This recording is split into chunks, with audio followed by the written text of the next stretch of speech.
Assalamualaikum warahmatullahi wabarakatuh. Halo, selamat pagi. Apa kabar Sambalu? Iya, dengan instrumen seperti ini, saya yakin Sambalu Gamasi semua yang setia dengarkan Gamasi pasti sudah hafal. Ini kalau keluar nih instrumennya, radio Gamasi yang modern begini pasti ada tamu di studio. Iya, betul Sambalu, seperti janji kami sebelum-sebelumnya melalui informasi flyer yang kami juga sebar melalui media sosial Radio Gamasi, baik Instagram maupun Facebook. Kami juga ingin berbagi pada Anda pagi hari ini ya, terkait dengan penyakit yang tentunya juga sekarang tengah menjadi perbincangan di mana-mana. Iya, ini sejak adanya temuannya Sambalu, temuan dari pihak terkait, tentunya dari pihak kesehatan. Penyakit ini pertama kali terdeteksi di Inggris Raya 5 April 2002 lalu dan dilaporkan terus meluas. Mungkin Anda bingung penyakit apa itu Kamila? COVID. Ya, memang sekarang kita masih masa pandemi Sambalu, tapi ada yang baru lagi yang tentunya juga sebenarnya namanya tidak asing buat kita. Tapi ini menjadi perbincangan karena tentunya dilaporkan banyak yang mengalami kondisi demikian. Penyakit yang kami maksud adalah hepatitis akut. Ini dari Kementerian Kesehatan juga sudah banyak melakukan langkah atau upaya supaya tidak tersebar secara luas ya Sambalu, karena kasus ini sementara diselidiki juga di Indonesia. Tentunya dugaan kasus ini yang akut sudah dilaporkan cukup banyak dan ini masuk dalam beberapa klasifikasi tertentu. Nah, bagaimana dengan Kota Makassar? Nah, tentu Kota Makassar Sambalu ini adalah salah satu pintu gerbang Indonesia Timur.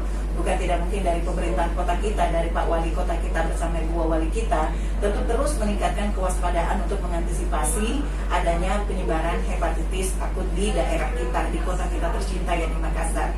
Senang sekali di kesempatan siang hari ini kami kehadiran tamu dari Dinas Kesehatan Kota Makassar, ada Ibu Dr. Andi Mariani MHKes, Koordinator Pengendalian Penyakit Menular dari Dinas Kesehatan Kota Makassar.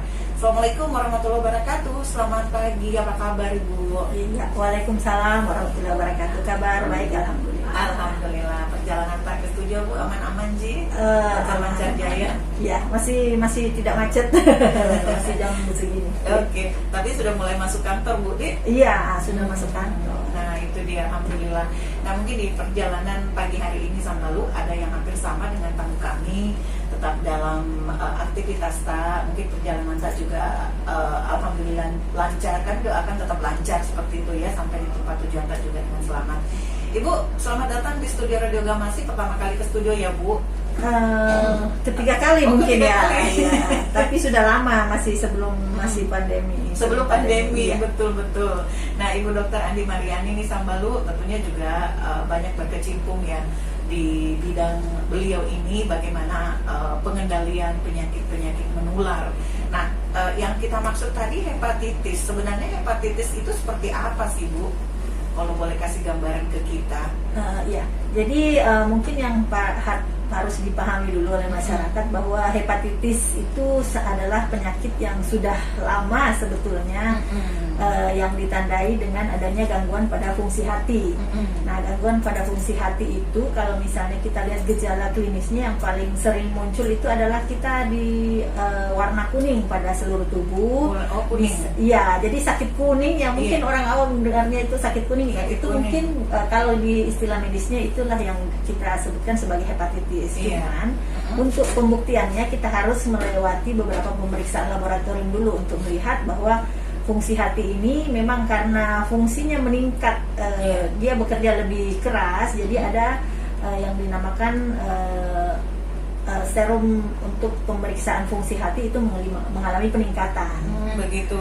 Ya. Jadi memang kalau secara fisik kelihatan kuning-kuning, tunggu dulu, Kuning, siapa tahu kuningnya ya. apa. Jangan sampai banyak gelang emasnya ya.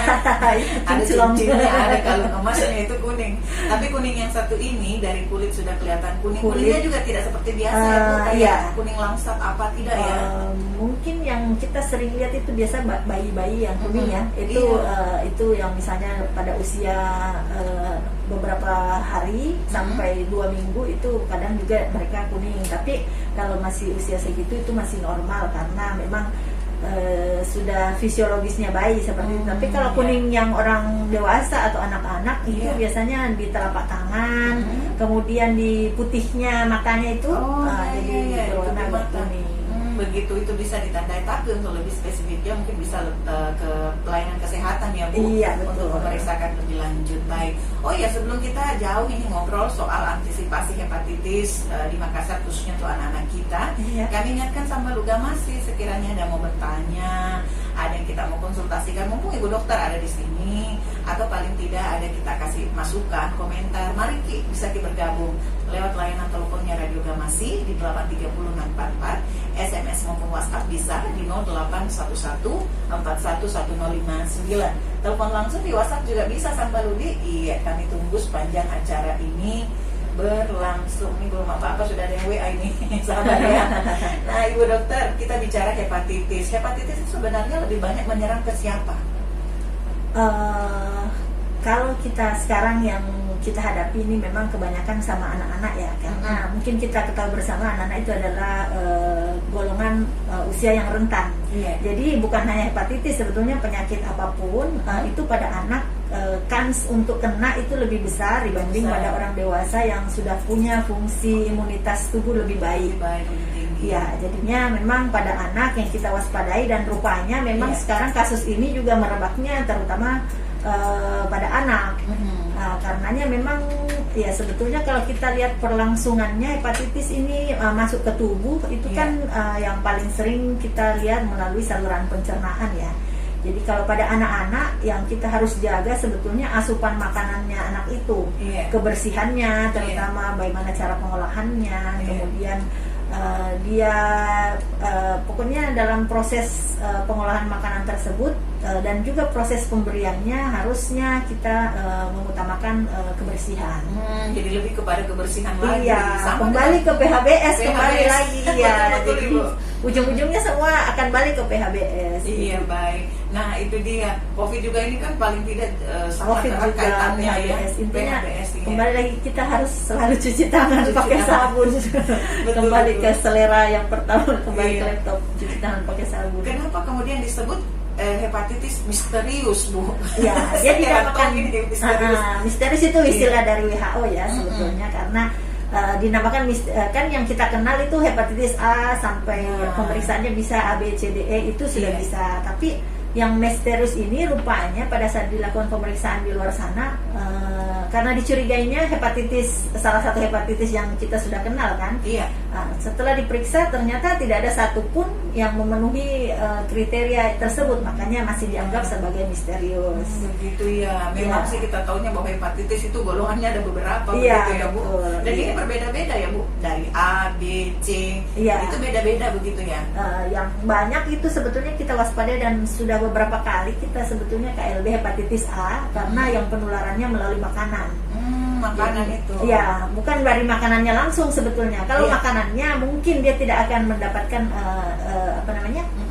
bukan nebeng di situ virus hepatitisnya. Tetapi pada saat proses misalnya seorang yang melaksanakan mengolah makanan itu dia sudah terjangkit virus, kemudian cara pengolahan makanannya tidak bagus, tidak higienis, itu bisa saja dia memindahkan ke makanan yang dia buat itu, sehingga begitu ada orang lain yang mengkonsumsi, disitulah terjadi perpindahan.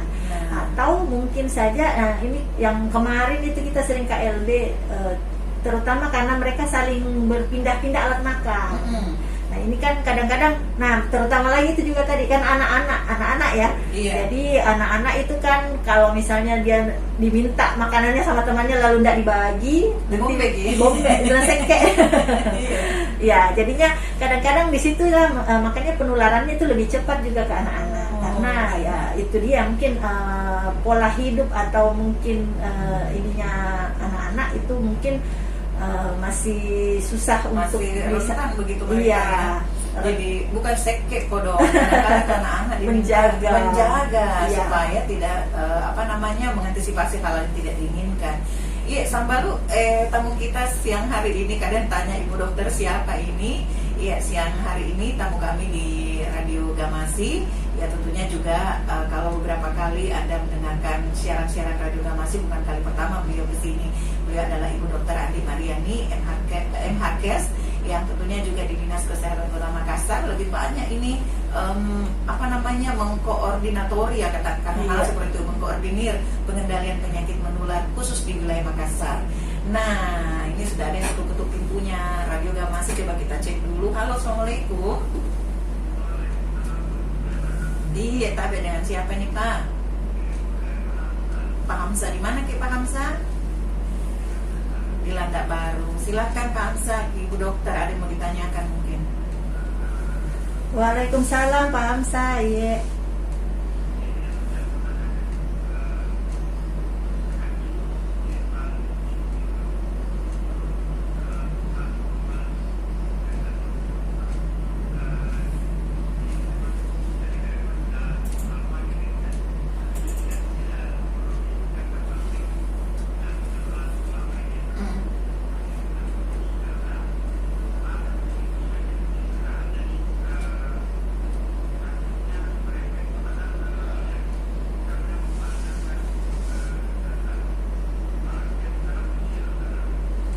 Pandemi. Iya.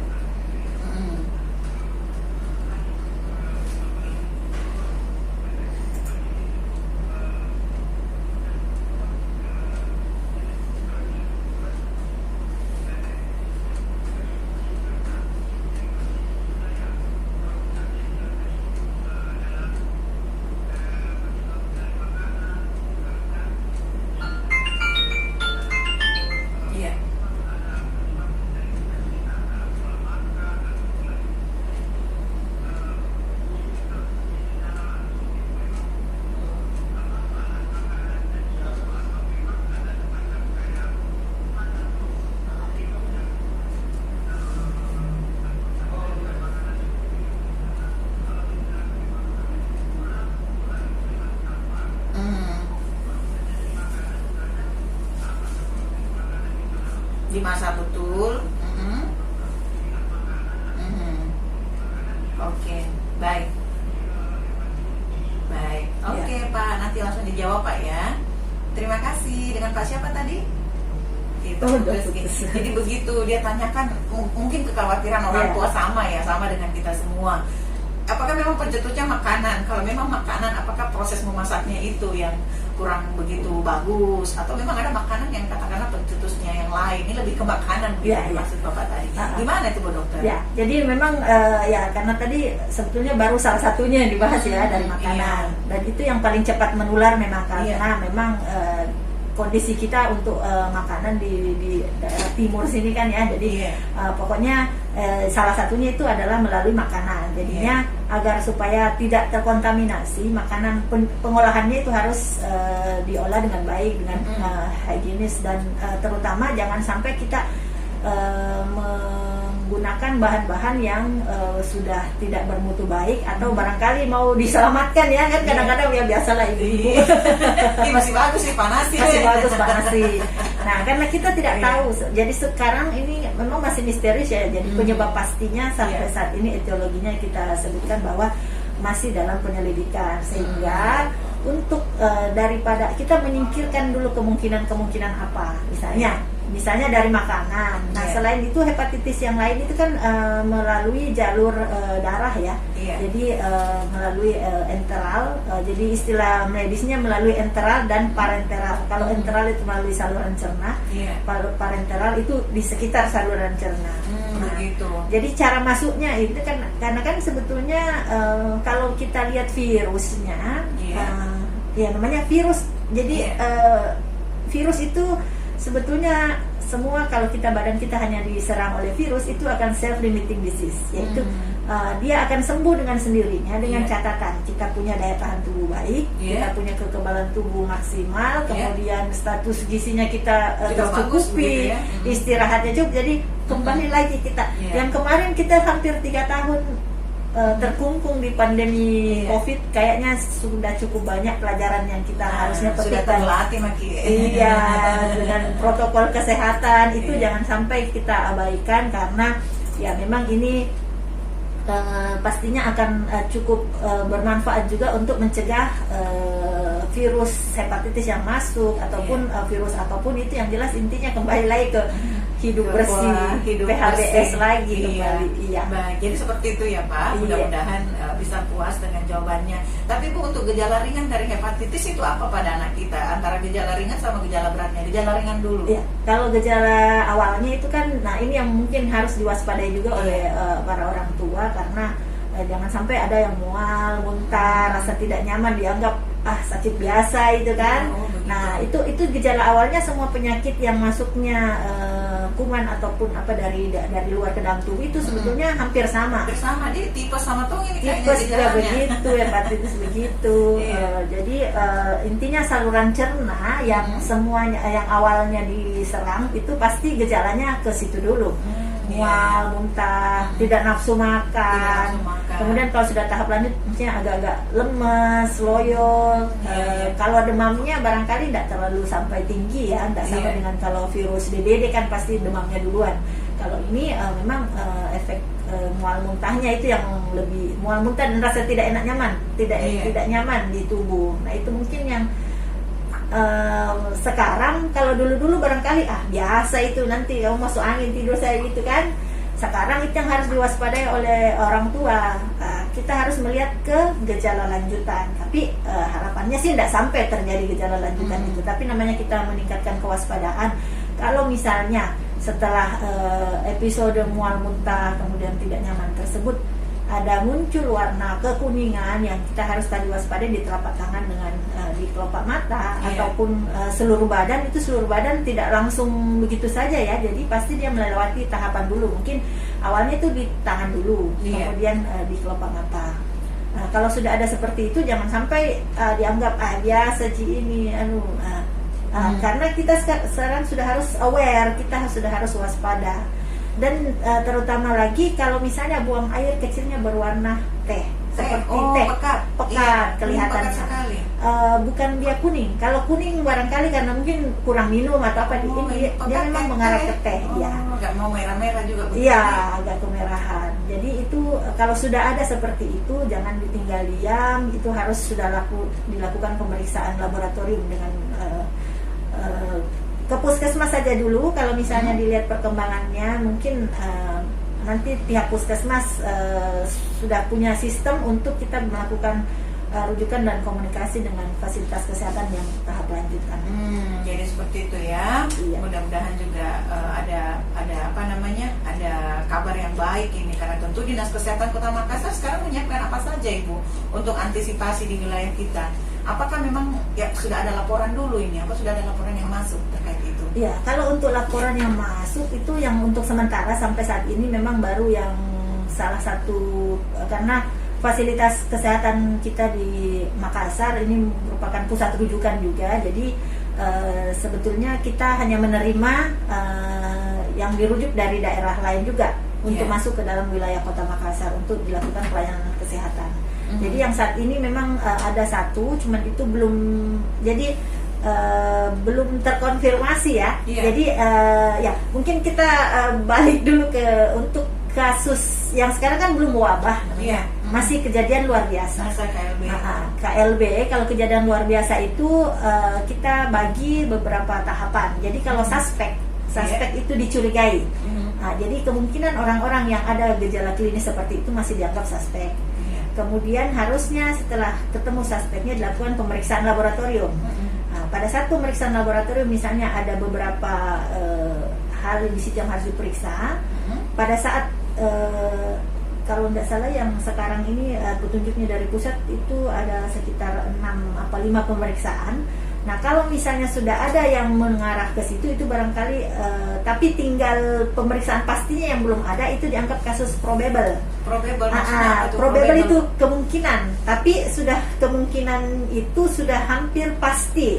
Tinggal 1 atau 2 parameter yang ditunggu hasilnya untuk dia dinamakan terkonfirmasi.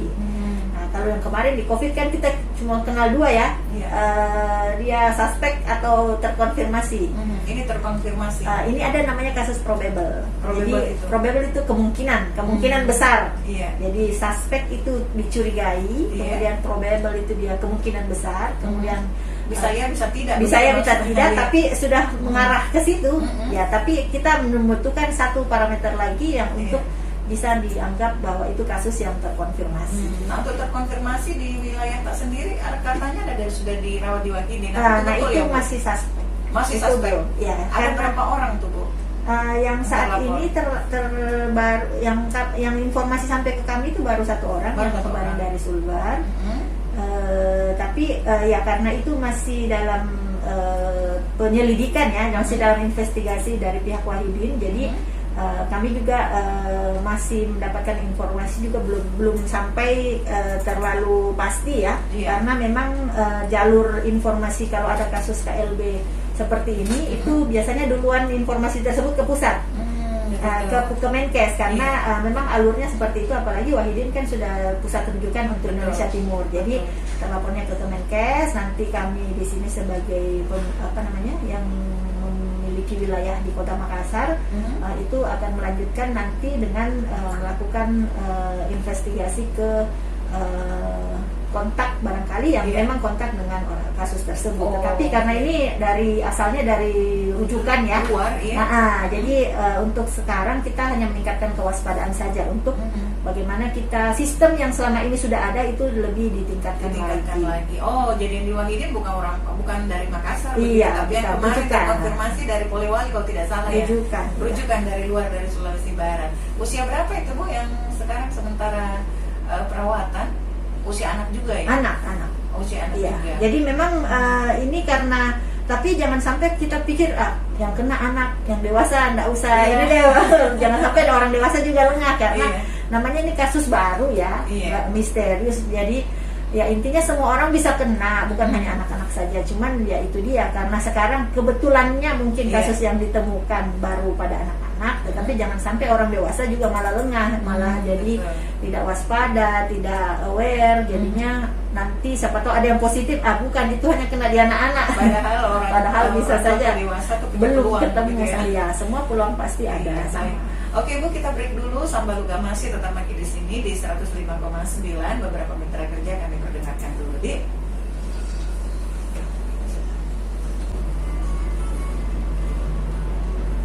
Iya, baik Ibu Dokter, kita lanjut kembali nih, masih di obrolan kita bagaimana antisipasi penyakit hepatitis khusus untuk wilayah Kota Makassar. Nah, mungkin bisa lebih dijelaskan lagi, Bu, terkait dengan penanganan ya, antisipasi dari pihak pemerintah setempat. Dalam hal ini mungkin dipercayakan juga ke Dinas Kesehatan Kota Makassar. Bagaimana tuh, Bu Dokter? Ya, jadi sebetulnya untuk sistem kita di Kota Makassar, Dinas Kesehatan sudah punya untuk namanya tim gerak cepat di puskesmas ya, dan kita punya namanya sistem pelaporan SKDR, sistem kewaspadaan dini dan respon terhadap penyakit apapun itu yang merebak di masyarakat yang bisa berpotensi menjadi keresahan masyarakat. Di antaranya mungkin yang sudah sering kita ini, kalau misalnya kasus DBD kayaknya udah tidak asing lagi ya. Kemudian misalnya keracunan makanan yang kadang-kadang juga terjadi, atau diare yang tiba-tiba muncul banyak di satu wilayah. Dan yang sekarang dengan adanya hepatitis ini, sistem tersebut yang selama ini sudah terjadi itu kami tinggal memaksimalkan fungsinya lagi dan mengingatkan kembali untuk semua puskesmas lebih aware terhadap adanya misalnya orang yang datang dengan keluhan yang mengarah ke kecurigaan hepatitis yang belum diketahui penyebabnya ini. Jadinya ya mungkin kita tidak membuat satgas khusus ataupun semacam jejaring baru lagi, karena yang kemarin kan apalagi juga selama COVID ini kita sudah punya sebetulnya satgas untuk COVID, tapi misalnya yang kita melibatkan lintas sektor, misalnya dari Kominfo untuk informasinya, kemudian terutama yang untuk karena ini sekarang anak-anak ya yang jadi sasaran, jadi sebetulnya kita lebih memaksimalkan lagi jejaring kita dengan Diknas. Dalam hal ini terutama anak sekolah kan itu sangat rentan sebetulnya, jadi mungkin lebih diwaspadai lagi, jangan sampai mana tahu terjadi penularan di sekolah. Jadinya kita harapkan pihak dari, dan itu mungkin sudah dilaksanakan oleh pihak Dinas Pendidikan untuk bagaimana mereka lebih mewaspadai masalah jajanan anak di sekolah, karena bisa saja itu menjadi jalan masuk untuk penularan hepatitis ini kan. Nah ya kita tahu sendiri di Iya. jajanan di anak sekolah mungkin saja dalam proses pengolahannya bisa jadi, atau mungkin dalam proses penjualannya, atau dalam Atau proses anak-anaknya sendiri yang tidak bersih dan baku makan Iya. maksudnya gitu, saling ganti-ganti ini ya. Nah itu jadinya harus lebih ditingkatkan lagi informasi dan edukasi kepada anak didik. Betul, jadi seperti itu ya. Saya jadi ingat pengalaman anak saya dulu waktu masih SD Bu, sekarang udah besar nih. Kalau bawa bekal itu ke sekolah, pulang habis, tak tersisa. Ya nak, Ternyata. iya mak yang habiskan teman saya. Terus berapa temennya? Iya dari ada 10 orang katanya makan 7 orang. Wih, ganti-ganti sendok. Iya pasti Nah, alat itu. makannya. Itu semuanya harus dijaga sebenarnya, Itu jadi yang berikan harus pengertian dijaga. gitu ya. Nah Ibu, ada pertanyaan dari Sambalu kita ini. Iya. Ada dari Ibu Rina. Halo, selamat pagi Bu Rina. Bu Rina ini di Taman Ngapa. Dia bilang begini, anak-anak kan sudah imunisasi hepatitis Bu waktu bayi. Apa memang dengan imunisasi hepatitisnya ini tidak berpengaruh sampai kemudian kena penyakit hepatitis yang sekarang? Ya, silakan Iya, Bu. jadi makanya yang sekarang itu kan kita masih istilahkan hepatitis akut ya. Mm-mm. Jadi jadi perlangsungannya itu akut, dia Iya. cepat dan cepat terjadi, dan harapannya sih dia tetap akut saja, tidak sampai ke kronis. Karena Iya, kalau iya. kronis Iya. berarti kita bercerita lagi tentang gejala yang berkepanjangan. Bisa betul. ujung-ujungnya mungkin terjadi sirosis hati, atau Iya. yang istilahnya orang bilang biasa liver ya. Iya. Bisa juga sampai ke kanker hati, dan itu mungkin hal-hal yang kita tidak harapkan. Betul. Jadinya untuk pencegahan sebetulnya kan yang kemarin itu peningkatan imunitas tubuh yang kita sudah gunakan semua, misalnya pakai cara tradisional, misalnya temulawak, jahe, itu semua kan obat-obat tradisional yang bisa kita gunakan, juga fungsinya terutama juga adalah sebagai hepatoprotektor. Jadi dia berfungsi untuk menjaga, karena hati ini kan merupakan fungsi penyaringan. Jadi organ yang menyaring. Iya. Jadi semua yang lewat di tubuh kita, lewat di darah, apapun ya. itu filter disaring di hati. Jadi hati ini harus diperkuat. Pakai hepatoprotektor yang Iya. menjaga fungsi hati agar dia bisa berjalan dengan baik. Jadi misalnya ada yang masuk ke dalam tubuh itu bisa dicerna, maksudnya dijadikan racun untuk keluar nanti melalui saluran kemih. Itu fungsi hati yang terutama kita harus jaga dengan meningkatkan imunitas, makan makanan bergizi ya. Kita kembali lagi ke protokol kesehatan. Jadi seperti itu Bu Rina, bukan berarti bahwa ibu sudah imunisasi anak sejak bayi lantas melindungi sampai kemudian dia besar ya dan lain sebagainya, karena hepatitis itu berlanjut begitu ya Bu. Iya. Ada tahapan-tahapan, dan ini yang disebut misterius karena A, B dan C-nya ini sementara Jadi vaksinasi sendiri untuk hepatitis kan sudah masuk dalam program nasional ya. Iya. Jadi masuk dalam PD3I, penyakit yang dapat dicegah dengan imunisasi, salah satunya dengan itu adalah hepatitis. Kalau tidak salah sampai 6 kali pemberian hepatitis itu vaksin. Masuk dalam vaksinasi wajib. Kita terima telepon dulu ini Bu. Halo, assalamualaikum. Iya, dengan siapa Pak? Oh, Pak Hamzah ya. Kenapa Pak Hamzah? Silakan. Iya.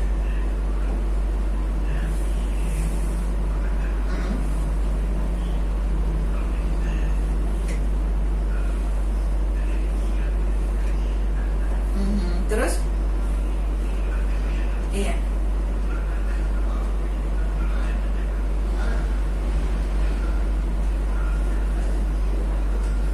Iya. Iya.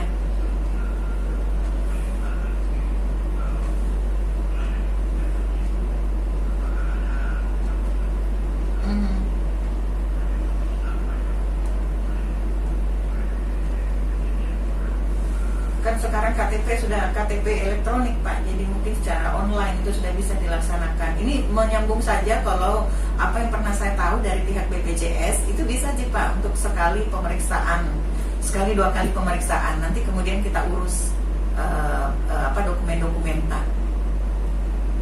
Iya, oke ya Pak. Karena ini di luar tema, saya jawab langsung. Terima kasih Pak Hamzah. Iya, sebetulnya untuk berobat di mana saja sejauh KTP-nya elektronik, apalagi sudah mengantongi BPJS, itu bisa di mana saja ya. Iya. Baik, Bu, ini melanjutkan lagi, ada pertanyaan dari Pak Putranto. Putranto ini bilang, bukan Ji itu Bu, karena vaksin COVID kemarin anak-anak kena hepatitis karena anak usia SD itu sudah banyak juga yang disuruh untuk vaksin. Nah, gimana Bu? Kekhawatiran orang tua juga terkait dengan vaksin COVID-19. Ya, jadi ini memang karena yang kita di Indonesia ini kan 23 April ya baru kalau tidak salah baru muncul edaran untuk kewaspadaan ini karena menyikapi yang dari luar ya, dan rupanya memang sudah ada sampai 15-an kasus yang masuk di Indonesia. Ya, jadi memang sempat merebak rumor tersebut bahwa ini gara-gara vaksin nih. Tetapi kalau misalnya memang dia gara-gara vaksin, yang terkena ini kan ada beberapa juga yang memang belum divaksin. Jadi kalau misalnya mengarah ke situ mungkin tidak ya. Cuman ya memang kita masih lihat bagaimana perkembangan ke depan, karena ya sebetulnya semua ya seperti tadi yang saya sampaikan, semua yang masuk ke dalam tubuh itu dia harus lewat lagi di hati. Termasuk mungkin obat, apakah itu obat yang diminum, apakah disuntikan, vaksin sih juga sebetulnya memang dia lewat juga di hati. Cuman apakah gara-garanya ini, nah itu kita masih belum ada kesimpulan ke arah tersebut. Cuman yang kita lihat kalau misalnya berapa banyak jumlah orang yang divaksin saat ini kan, berapa banyak yang terkena jadi kuning seperti ini, itu kayaknya maksudnya bukan menjadi domain untuk kita ini ya. Karena pasti untuk mengarah ke situ akan ada investigasi lebih lanjut. Karena yang jelas juga berdasarkan informasi yang nggak masih terima, sebagian anak memang kan sudah menerima vaksin, alhamdulillah. Tapi hingga saat ini belum ada efek samping ya. Antara hubungan kasus vaksinasi ini dengan kasus hepatitis yang ada, apalagi keberadaan virus ini Sambalu untuk beberapa kasus juga sudah menjadi penyelidikan berbagai pihak begitu ya. Jadi untuk sementara tidak ada kaitannya antara vaksin COVID-19 dengan kasus hepatitis yang sementara juga masih dalam terkonfirmasi begitu. Dan ini masih satu di Makassar, itu pun dari luar, dari wilayah Sulawesi Barat yang ada di satu suspek ya yang ada. Baik, lantas bagaimana mengobatinya Bu? Ini dari 3347 terakhir nomornya. Cara pengobatannya bagaimana? Apa bisa diobati di rumah atau dibawa ke rumah sakit? Pengobatan kalau sudah hepatitis ya? Ya. Jadi sebetulnya kalau hepatitis misalnya dia bukan yang berat, misalnya intake makanannya baik, intake cairannya tercukupi, dan dia tidak ada muntah-muntah hebat dan yang perlu mungkin diinfus, itu boleh ditangani di rumah. Asalkan ya memang karena ini penyakit menular ya, jadi semua apa yang dia pakai di rumah itu harus disterilkan, harus untuk dia saja sendiri. Jadi ibaratnya dia kayak diisolasi sendiri ya. Kita kembali lagi ke COVID.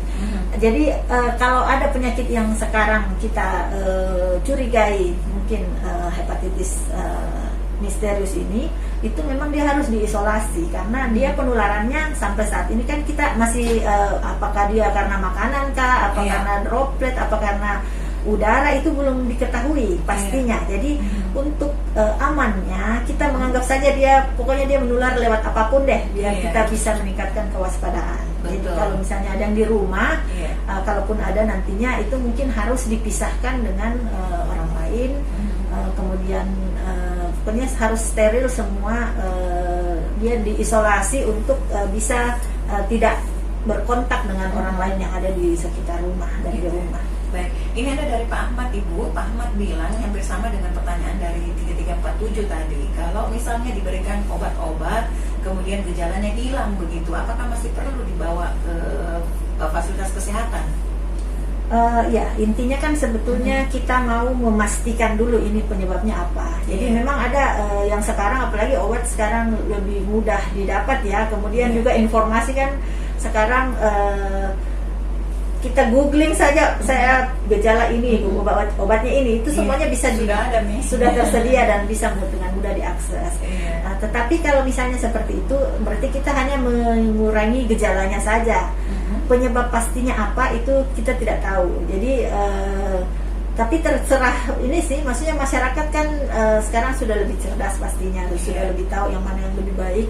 Kalau misalnya dengan gejala yang ada itu dengan obat atau vitamin itu sudah mereda, yang penting tetap dijaga saja kesehatannya. Kalaupun misalnya memang ingin memeriksakan ke fasilitas kesehatan, ya mungkin sebaiknya pemeriksaannya itu pada saat memang masih ada gejala supaya ketemu ini yang dicari apa ya. Jadi kalau misalnya gejalanya sudah hilang, ya barangkali kita mau periksa apa nanti itu sudah tidak ada, semuanya sudah kembali ke batas normal. Jadinya kita tidak tahu sebetulnya permasalahan sebelumnya itu karena apa. Ya. Baik. Nah, ini kan di bawah pengawasan pihak dinas kesehatan langsung ya Bu, untuk beberapa layanan kesehatan di Makassar seperti puskesmas ya dan layanan-layanan lain. Nah, untuk standarisasi ketika ada yang ingin melakukan pengobatan dan pemeriksaan itu seperti apa? Ada gambarannya Bu? Maksudnya alur ini ya? Iya. Jadi kalau misalnya yang saat ini, karena ini memang sekarang mungkin kalau semua puskesmas kita sudah pantau untuk meningkatkan kewaspadaan dan senantiasa mensosialisasikan kepada pasien yang datang ataupun masyarakat yang ada di sekitarnya. Kalau misalnya ada kecurigaan mengarah ke gejala-gejala hepatitis ini, itu bisa langsung diperiksakan ke puskesmas karena ini bukan dianggap kedaruratan ya. Jadi boleh langsung ke poli saja. Nanti di sana dokternya akan melihat, memeriksa apakah ini perlu pemeriksaan lanjutan atau bisa selesai dengan pemeriksaan yang ada di puskesmas. Begitu. Jadi silakan saja, karena tentunya juga pihak kesehatan terdekat, puskesmas terdekat ini kan di beberapa wilayah kelurahan kecamatan di Makassar disiapkan begitu ya Bu? Iya, semuanya siap, semuanya harus ready untuk mengantisipasi. Itu masih ada kan Bu pelayanan home care dari pihak dinas kesehatan yang masih? Iya, cuma kemarin memang pada saat pandemi memang agak berkurang ya, karena kan dulu juga orang tidak mau dikunjungi. Iya betul. Iya, jadi kalau misalnya ya kemarin banyak memang orang yang menyembuhkan dirinya sendiri. Nah itu kalau misalnya gejalanya ringan, barangkali memang bisa sembuh dengan obat-obatan yang umumnya yang bisa, maksudnya kita tidak perlu kontak dengan tenaga kesehatan, barangkali cari sendiri ya informasinya. Tetapi ya harapannya kita memang masyarakat yang misalnya gejalanya berlanjut itu mungkin bisa mengakses fasilitas kesehatan secara langsung atau menggunakan fasilitas home care kalau misalnya memang tidak bisa dibawa ke vaskes yang terdekat. Begitu. Baik, kita coba terima telepon ini lagi dari Sambal Niaga Mahasi, tapi kabelnya mana ya? Pakai ini saja di manual. Ya, halo, assalamualaikum. Ya, waalaikumsalam warahmatullahi wabarakatuh. Iya, dengan siapa Pak? Dengan Ramli. Pak Ramli, di mana Ki Pak Ramli? Makassar. Di Makassar. Di Makassar, iya. Silakan Pak Ramli, ada yang mau ditanyakan? Ya, jadi begini, menarik tadi apa yang sudah dijelaskan terkait yang lagi marak di di dalam dunia kesehatan seperti hepatitis kemarin. Kalau COVID kemarin kan sudah lewat, tetapi trauma masyarakat untuk berkunjung ke rumah sakit itu masih ada. Kalau dulu kita mengenal istilah di COVID kan, nah jangan sampai nanti ada lagi istilah baru di hepatitis kan. Jangan sampai ada istilah baru lagi nanti di hepatitis kan. Nah, bagaimana dinas kesehatan sendiri memberikan edukasi kepada masyarakat, meyakinkan kepada masyarakat bahwa tidak seperti itu, tidak seperti fenomena-fenomena lain yang beredar di masyarakat. Baik, Pak Ramli, terima kasih Pak Ramli. Nah itu dia yang disampaikan Pak Ramli. Bagaimana menurut Ibu? Ya, jadi ya namanya ini kita sekarang sering diserang oleh penyakit baru ya. Jadi memang sosialisasi dan edukasi ke masyarakat yang harus kita lebih masifkan lagi. Dan ya terima kasih banyak sekali karena Gamasi hari ini sudah menjadi corong kita, salah satu corong kita untuk memberikan informasi ke masyarakat. Jadi sepertinya kalau tidak salah dalam 2 minggu terakhir ini memang cukup banyak. Terima kasih teman-teman media yang sudah mengundang kami untuk memberikan informasi, dan barangkali selain itu juga di media-media sosial dan terutama di puskesmas yang menjadi ceritanya kita punya pelayanan pertama dan memang menjadi kita punya jejaring untuk bisa memaksimalkan edukasi kepada masyarakat. Kalau di puskesmas kan semua sudah ada televisi ininya ya, jadi harapannya kita informasi-informasi ini bisa sambil orang menunggu untuk antri dipanggil atau dilayani, itu bisa diinformasikan ke masyarakat. Dan untuk semua penggunaan media sosial juga kita harapkan juga puskesmas dan mungkin fasilitas kesehatan yang lain juga sekarang kayaknya sudah gencar semua mensosialisasikan, mengedukasi masyarakat tentang hepatitis ini. Jadi harapannya kita sih masyarakat mendapatkan informasi yang baik dan benar dari memang media-media yang sudah terpercaya. Jadi jangan sampai termakan hoax lagi bahwa nanti kesana di hepatitiskan ya, padahal ya. Jadi pemeriksaan COVID itu kemarin gampang Bu, hanya periksa ngambil swab saja, ambil spesimen. Kalau yang hepatitis yang ini ya barangkali saja memang ada beberapa banyak pemeriksaan yang harus dilalui. Jadi kalau misalnya ada rumor mau dihepatitiskan itu kayaknya seperti itu ya. Iya, jadi mungkin dan gejalanya juga memang khas tentara. Cuman ya itu dia, karena dia masih misterius, jadi penyebab pastinya apa, makanya kita juga masih masih perlu mungkin banyak petunjuk dari pusat apa yang harusnya kita lakukan, dan itu penelitian lain kita senantiasa berkoordinasi dengan Dinkes provinsi dan juga langsung dari Kementerian Kesehatan. Satu lagi nih Bu yang bertanya dari Ibu Lina. Halo, selamat pagi Bu Lina, pertolongan apa katanya, karena Ibu tadi bilang untuk gejala awal itu mual muntah, pertolongan pertama apa yang dilakukan jika gejala mual muntah itu terjadi pada anak, begitu ya Bu?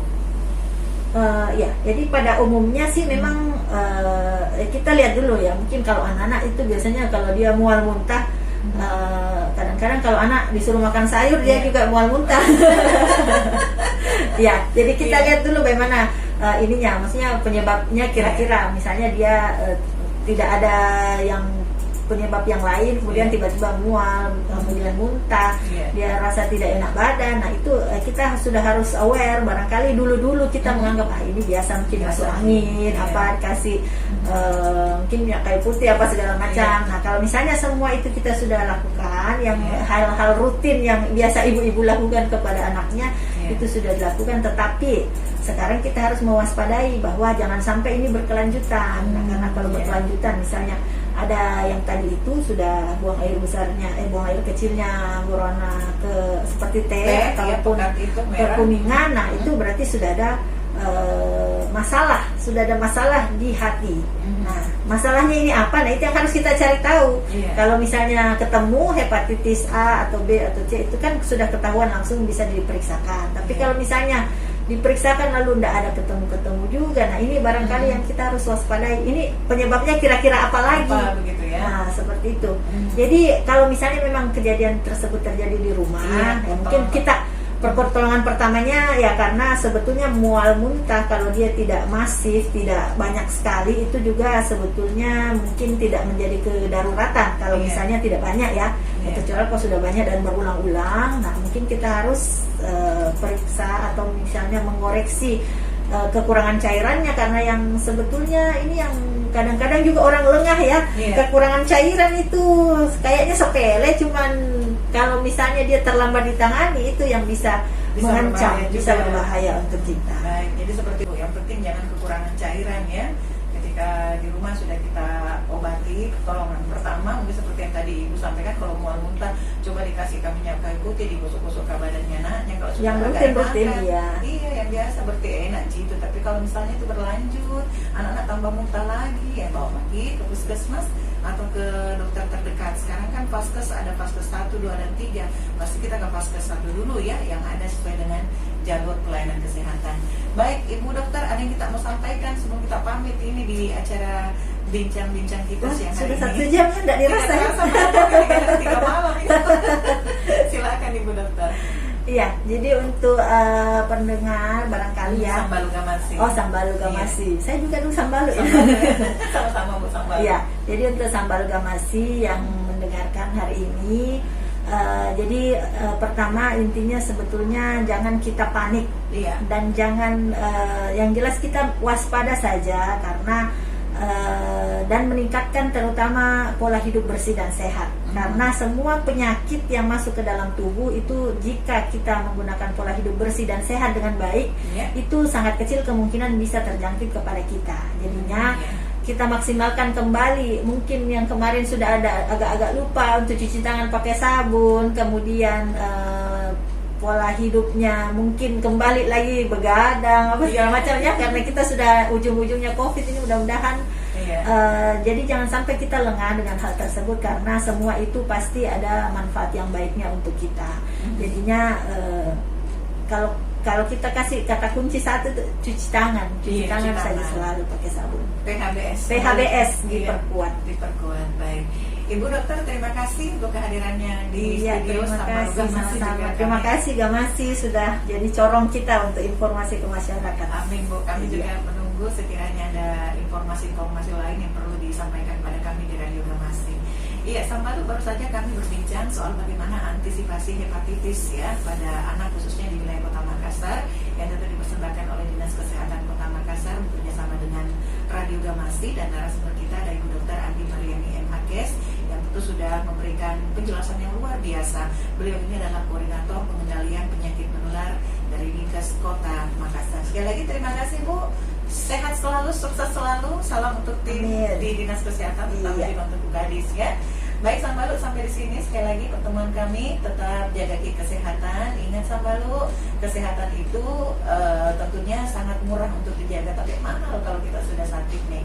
Assalamualaikum warahmatullahi wabarakatuh. Mari Kidi.